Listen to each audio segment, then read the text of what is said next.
Good morning mga idol. Ngayong umaga pala maglinis tayo ng service natin mga idol kasi nanggigitata na sa dumi.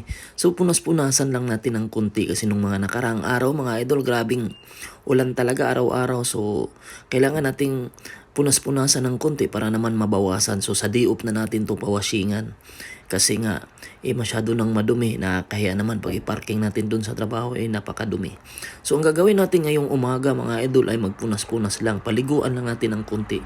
Kung ano lang yung mga visible na dumi yun lang yung nilinisan natin.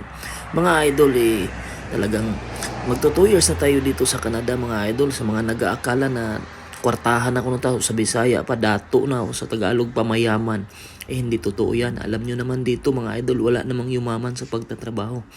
Talagang, oo, aminin natin, mabilis kumita ng pera dito, pero syempre mabilis din gastusin. Kaya kapag makahawak ka ng pera, dapat talaga alam mo paano gastahin kasi ang pera kasi bigla na lang mawala yan na parang bula. Hindi mo malalaman na wala na pala sa kamay mo mga idol. So mga idol dito, punas-punasan lang natin ito ng kunti mga idol kasi iniputan ng ibon mga idol yung salamin. Hugas-hugasan lang natin itong service kasi kailangan talaga mga idol.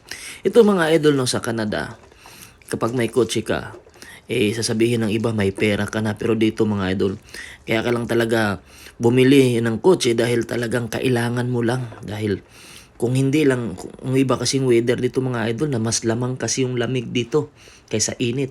At hindi lang ordinaryong lamig mga idol, nagni-negative talaga. Kaya kailangan mo talagang hanggat kaya mo, pilitin mong maglakad. Pero kapag magsawa ka na sa paglalakad, katulad ko medyo 2 years na akong naglalakad mga idol, malapit na mag 2 years, nakakasawa na din. Kaya kahit pa paano, bahala na, bibili tayo ng mumurahin, umangutang tayo ng mumurahin mga idol para may service tayo. Kaya mga idol, sa mga nagsasabi na kwartahan na niya o dato, mayaman na dahil meron ng kotse, hindi totoo yan.